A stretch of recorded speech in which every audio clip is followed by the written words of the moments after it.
Hey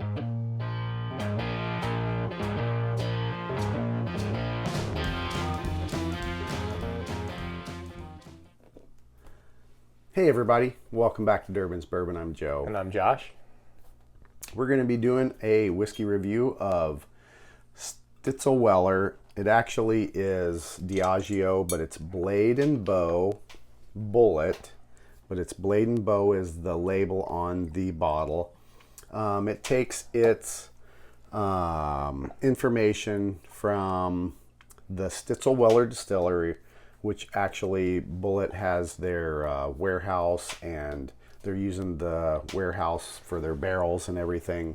But Blade and Bow gets its information and its history and some of its uniqueness, let's say that, from the fact that when they took over the distillery, they did find a lot of barrels that were left from Stitzel-Weller when they closed up in 1991-92.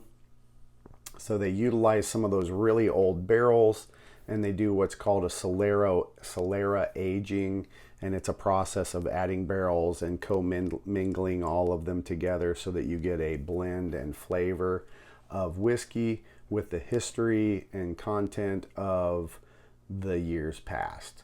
So this particular whiskey has some of the old Stitzel-Weller stocks from back in the 90s, and it goes along with the history of the distillery and the Van Winkles when they opened it on Derby Day in 1935, I believe it was. May have been 33. Nope, it was 1935. So it has some of that history of the Van Winkles, which is really cool. Neat bourbon family if you're not familiar with them, and the Pappy Van Winkles, which are the craze nowadays. But the actual history of the family and them creating that distillery is really fascinating. I did get a chance. My wife and I, we did a tour back to Kentucky in 2015, and it's the Bullet Distillery. They weren't operational at the time, but they did have a tour there and the barrel warehouses, and they had barrels out there and everything. And you do a tasting at the end, and you try the regular Bullet, like the Bullet Rye. And then this was their final one you try, which was the Blade and Bow, which is their highest level as they considered it, because of the process and the age of the stocks and the history of it, which they paid a very little bit of homage to, I guess, very little, which was kind of disappointing to me. But it was, in my opinion, at that time in 2015, it was the best product I tried. I'm not a huge Bullet fan, really, but I found this one to be very, very good. I recently stumbled across this over in a neighboring state at a Total Wine. I picked it up. With the state tax and everything, it came in about $75. So it's not cheap. It is kind of rare. Our state did it as a lottery. Of course, I didn't win. I think I'm on a blackball list or something because I haven't won anything in forever. So we thought we'd do a review for you guys out there and let you know what we think of it. I already opened it when I got it and tried it, and I thought it was pretty good. It's had about a week and a half or 2 weeks of just being open. I don't think that's really going to affect anything for flavor. It just hasn't had much time to... Is it wheat? Is it a wheat? No, it's not. Some of the original Stitzel-Weller wasn't wheaters. In fact, I may be mistaken, but if one of you all out there correct me, that's perfectly fine. The Pappy Van Winkle 20-year that won the awards back in the 90s, that started them on the process of stardom and just popularity, that was original stocks, and I believe it wasn't actually wheated. It was very surprising to read that. I may be mistaken, but I'm pretty sure I'm not. The nose, there's a lot of citrus on the nose. I couldn't figure it out for a minute.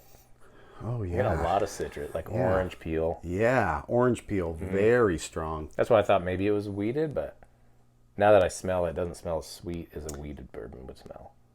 And the stocks, they don't say what they are. So some of those really old 1991 Stitzel-Weller, they could be, because back then the big labels that they still carried was Cabin Still, Old Fitzgerald, and Rebel Yell weeded bourbons. So some of the stock in there could very well be weeded. When you saying Solera too means like the lowest barrel in the warehouse or something? Yeah, the way they do it, it's like this. They add the barrels continually in the top, and it's like layered. And so your oldest barrels are down at the bottom, but they commingle slowly, and then they barrel them. So that way they can say the stocks are continually, they have a portion of that really old stuff in there. However minuscule it may be, but they can still claim it. Interesting marketing. It is. It's got a good nose though, but yeah, I get does. It's a whole lot of orange. Boy, now that you said orange, I'm just getting orange peel. It's very, very dominant. Not a lot of rye. I'm not getting a whole like barrel char or vanilla. Maybe a little caramel. But not ever so slight.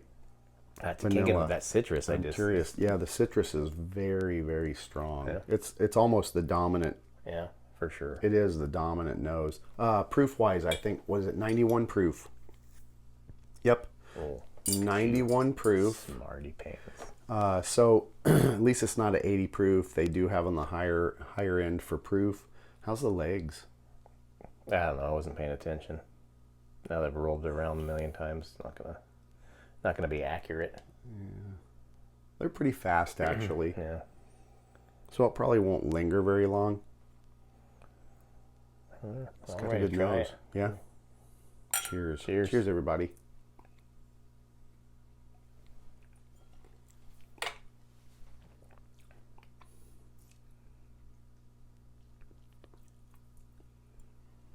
I get citrus on the palate too. Mm-hmm. Citrus, rye. Yeah. I'm getting like pepper, There's some rye, and some of the wood now. I'm getting wood on the palate.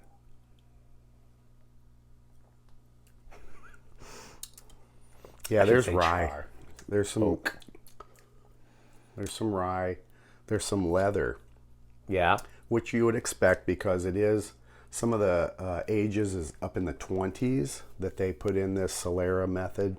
So they're pulling stocks that are really, really old. It's lingering too. It does. More so than I thought it would. It is. Front of the palate, you have some of that orange. That orange zest is so dominant. Is very strong. For a bourbon, which it kind of uniquely, if you're making cocktails and stuff, a bourbon, if you're making an old fashioned, orange complements it very well. If you're drinking a rye old fashioned, lemon complements it very well. So that's why orange, that would probably make a really good old fashioned with an orange zest in it, because it already has that orange. So you look at things that complement. I wonder what water would do with this. Ooh, that was loud. It's kind of a pretty sound though. It is. Delightful. Yeah, I can't. It's got like a distinct flavor though, for sure. It doesn't taste like your standard, like caramely vanilla wood char bourbon. Right. That orange. The is orange very is strong. so dominant, and then it's like orange and then rye, to me. Water. Didn't do anything with the rye. Do a drop. Why not? Why not? When in Rome. Yes, when in Rome. Go that way. Well done. 2 drops of water, mellowed it completely out. I'm still getting the orange is still there. Citrus, yeah. Rye, it's not really overpowered by rye. Vanilla is very, very subdued for me. I get more of that caramel than vanilla. Yeah, for sweetness. Orange zest. A little bit of The leather. water didn't hurt at all. No, it didn't. It did not hurt it one bit. Leather, there's some leather in there. It's not real strong, but it's there. Orange, leather, caramel. I get oakiness too. There's some oak. It's not like that charred oak though. It's almost like a new oak. Yeah. You know, it's not something that's sitting in the barrel for a long time. It's good though. I don't know if I'd pay $70 for it. Yeah. I mean, no. If you could get it for $35-$40 all day long. I would drink. Yeah. For me personally, I'd drink this over Bullet. Yeah, Regular I like Bullet, Bullet. because Bullet's a high rye. This definitely isn't a high rye. It's very mellow. At 91 proof, couple drops of water may drop the ABV down maybe 86, 89. As it sits though, the orange just comes right back. Yeah, there's no escaping that. No. I think anybody that tastes that Yep. I'm trying to think. likes whiskey would get the orange. Trying to pick up. Boy, that. I mean, I do get a little sweetness. Like I said, I get the caramel. Caramel orange. Like I said, the oak is, but it's not like charred oak. It's like fresh Right. lumber. Yeah. You know, Like a green Yeah, lumber yeah. almost. That's interesting. yeah, it's not bad. Orange, oak, leather.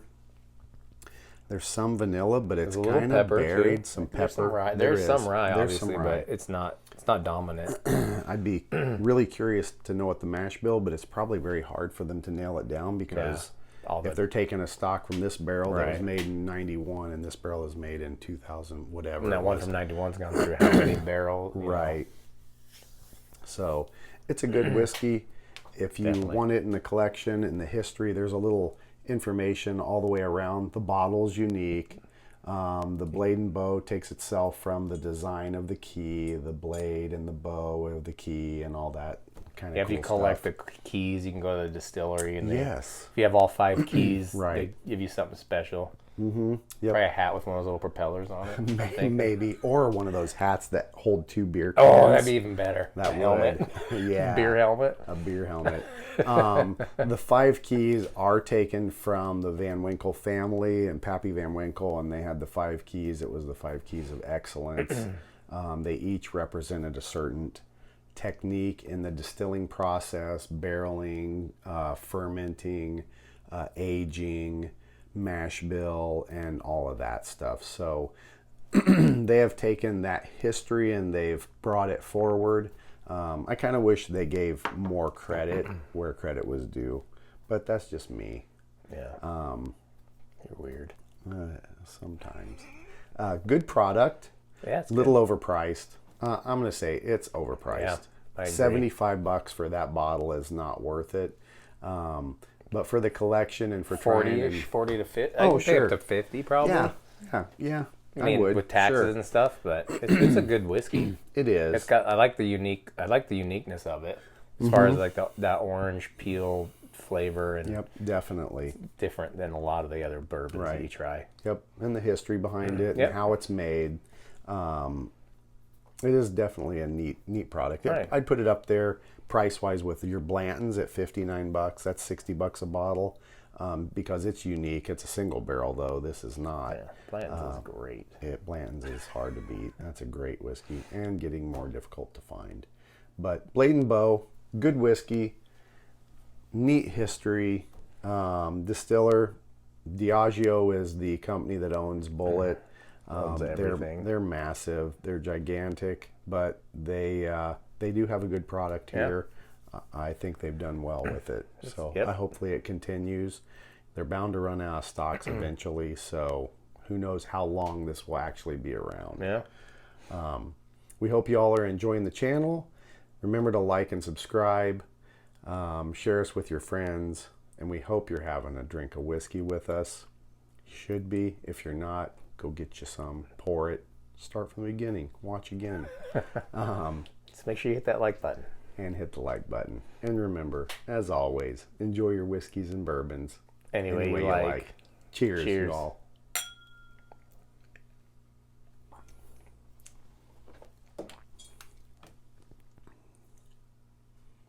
Nope.